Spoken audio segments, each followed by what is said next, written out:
자, 그럼 우리 FA B그룹의 선수들을 한번 살펴볼 텐데요. B그룹은 총 5명의 선수가 배정을 받았습니다. 첫 번째로 소개해드릴 선수가 바로 정성빈 선수인데, 정성빈 선수는 몸값이 235포인트거든요. A그룹에서 김도건 선수가 240포인트였기 때문에 단 5포인트 차이로 B그룹으로 밀린 거예요. A그룹 레벨과도 어느 정도 맞는 선수라고 보여지고 B그룹에서는 가장 주목할 만한 선수가 아닌가 이렇게 생각이 드는데요. 이 선수의 주 포지션은 센터포워드입니다. 그래서 공격수고 때에 따라서는 이제 서브로 그 공격형 미드필더 또는 중앙 수비수를 맡고 있고요. 그리고 간간히 이제 골키퍼도 보는데 꽤나 안정적인 모습이었어요. 그래서 이 선수의 장점은 다양한 포지션이 가능하고 활용 범위가 굉장히 넓다 이렇게 볼 수 있겠는데요. 지난 시즌의 경우 5득점 2도움 2클린 기록했거든요. 근데 이번 시즌 성적을 보면요, 조금씩 상향이 되면서 약간 스텝업한 느낌이 강하게 듭니다. 그리고 무엇보다 정성빈 선수가 약간 자신감을 좀 얻은 것 같아요. 그래서 플레이에서 확실히 이 선수가 좀 자신감이 붙었구나 이 느낌이 확실하게 듭니다. 그리고 이 정성빈 선수에게서 나오는 그 특유의 폭발적인 에너지가 있거든요. 그래서 공격을 할 때 과감하게 이렇게 밀어붙이는 듯한 모습을 자주 보여줘서 이 선수를 공격으로 활용할 때는 라인을 이렇게 올리는 듯한 느낌을 강하게 줄 수 있다 이렇게 보여지는데, 단점이 뭐냐면 일단은 고질적인 문제로 지적받았던 체력적인 부분은 어느 정도 해결을 했어요. 그래서 나쁘지 않다라고 보여지는데, 문제는 이 에너지가 확 식는 느낌? 그러니까 약간 활활 타오르는 불에 물을 확 끼얹었을 때 이렇게 불이 싹 사라지는 느낌? 그 느낌을 경기 중에 종종 보여주거든요. 뭐 예를 들어서 정성빈 선수가 볼을 끌고 이렇게 공격을 막 나갈 때는 그 속도가 굉장히 좋아요. 속도감이 굉장히 좋은데, 문제는 수비한테 딱 막히는 순간 본인의 에너지가 확 식어버립니다. 그러면서 집중력을 딱 잃어버리거든요. 근데 그렇게 되면 무슨 문제가 발생하냐면 상대편에게 바로 역습을 허용한다는 거죠. 그러니까 내가 볼을 뺏겼으면 바로 그 볼을 다시 차지하거나 아니면 최대한 상대편이 역습에 들어오지 못하도록 좀 시간을 끌어줘야 되는데, 약간 본인이 아쉬운 마음이 커서 그런지 이렇게 볼을 뺏겼을 때 그냥 하면서 이렇게 확 식어버리는 느낌. 그걸로 인해서 약간 상대편에게 역습을 허용하고 또 그것이 곧바로 실점으로 이어지는 상황이 종종 발생했었습니다. 이 점은 정성빈 선수 스스로도 좀 보완을 해야 된다라고 저는 보여지거든요. 그래서 정성빈 선수가 이 부분을 어떻게 좀 해결할지, 그리고 각 팀의 주장들이 이 정성빈 선수의 이러한 장단점을 어떻게 활용할지, 이게 굉장히 중요한 포인트라고 저는 보여집니다. 자, 다음으로 오승용 선수 보겠는데요. 오승용 선수는요, 일단 자신감을 되찾는 게 가장 중요합니다.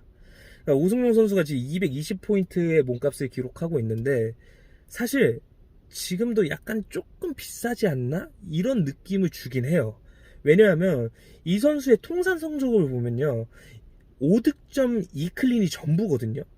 근데 오승용 선수의 이미지를 봤을 때는 이 선수가 피지컬도 좋고 하드웨어도 좋고 또 이런 발재간도 그렇게 나쁘지 않기 때문에 사실 이거보다는 좀 더 좋은 기록이 나와줘야 되는데, 사실 기록적으로 봤을 때는 별다른 메리트가 없다 아직까지는.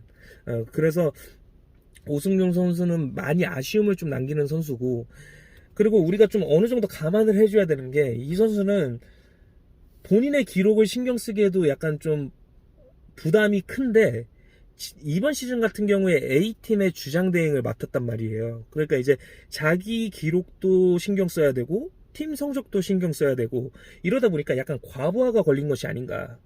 그래서 둘 중 하나라도 잡아야 되는데 오히려 둘 다 놓쳐버린, 두 마리 토끼를 모두 잃어버린 듯한 느낌을 주거든요. 그래서 오승용 선수는 이 부진의 늪에서 빨리 헤쳐나와야 된다. 그나마 다행인 것은 다음 시즌에는 어쨌든 주장 대행을 이제 내려놨기 때문에 오승용 선수가 좀 가벼운 마음을 가지고 좀 편안한 마음으로 경기에 임해야 되지 않을까 이렇게 생각이 됩니다. 세 번째로는 이제 박하진 선수인데, 박하진 선수도 이번 시즌은 너무 아쉬워요. 이번 시즌 기록한 게 2득점 1도움 1클린이거든요. 근데 사실 박하진 선수가 지난 시즌 활약했던 걸 봤을 때는 이 성적은 좀 아쉽죠. 분명히 아쉽고, 박하진 선수의 포지션은 제가 봤을 때는 공격수는 맞는 것 같아요.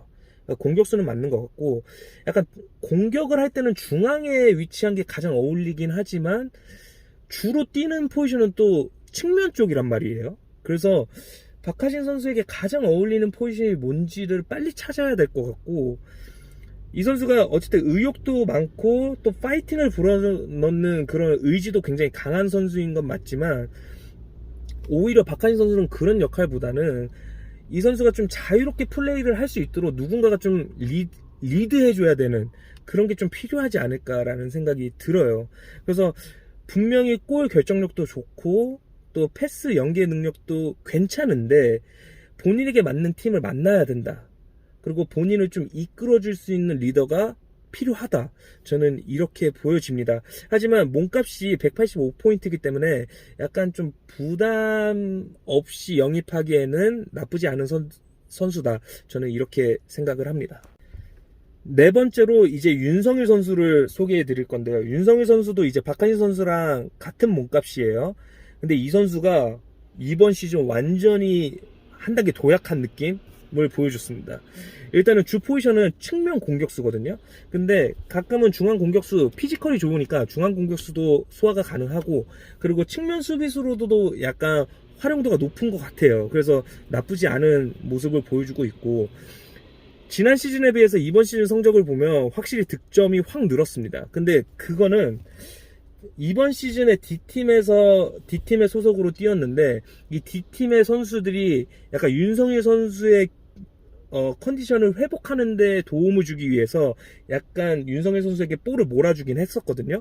근데 윤성일 선수가 만약에 그것을 골로 연결하지 못하거나 어떤 해결사 역할을 확실하게 보여주지 못했다면 윤성일 선수는 자신감을 더 잃었을 거라고 보여요. 근데 이번 시즌에 어쨌든 골을 잘 넣어주면서 본인 스스로도 굉장히 만족감이 높았고, 그리고 자신감을 회복하는 모습을 표정에서나 아니면 이런 플레이에서 우리가 볼 수 있었거든요. 그래서 윤성일 선수는 지금 한 단계 도약을 했다. 아니면 원래 기량은 이 정도의 기량을 가지고 있었는데 첫 번째 시즌에서 잃었던 그것을 완벽하게 회복했다. 이렇게 볼 수 있거든요. 그래서 윤성일 선수는 약간 알짜배기로 이번에 영입해볼 만한 선수라고 저는 생각이 들고요. 아무래도 공격 성향이 강한 선수이기 때문에 공격수 보강이 필요한 팀은 무조건 윤성일 선수를 영입하려고 시도하지 않을까, 이렇게 생각이 듭니다. 마지막으로 소개해드릴 선수가 바로 지방령 선수입니다. 이 선수는요 165포인트를 기록하면서 지금 B그룹에서는 가장 저렴한 선수인데 기대 가치는 가장 높은 선수가 되지 않을까, 저는 감히 그렇게 예상을 합니다. 왜냐하면 이 선수가 지난 시즌 같은 경우에는 1득점 2도움 2클린을 기록을 했어요. 그래서 조금 가능성을 보여주는 시즌이었다고 한다면 이번 시즌은 1도움 그리고 클린 개수 놀라지 마십시오. 8개입니다. 클린한 게 올랐고요. 신기록을 세웠는데, 이 선수의 단점은 딱 중앙 수비수밖에 쓸 수 없다. 이게 단점입니다. 하지만 장점은 이 선수의 피지컬, 체력, 그리고 하드웨어는 경기장에 완전히 특화되어 있는 선수다. 그래서 수비 포지션에 딱 섰을 때는 이 선수를 뚫을 수 있는 공간이 그렇게 많지 않습니다. 그래서 이 선수가 굉장히 기대 가치가 높다고 저는 보여지고요.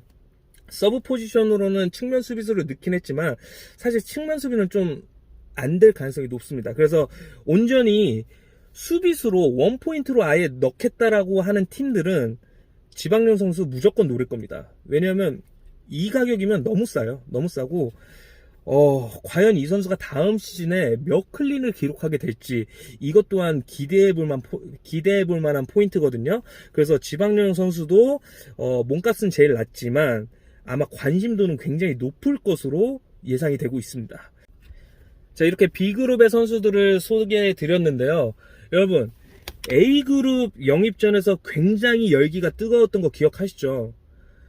지금 D팀만 2명 건졌거든요. 다른 팀들은 지금 1명도 보충을 못했습니다. 그렇기 때문에 이 열기가 그대로 B그룹으로 이어질 거라고 저는 예상하거든요. 어떻게 흘러갈지 여러분들 기대해도 좋을 것 같고요.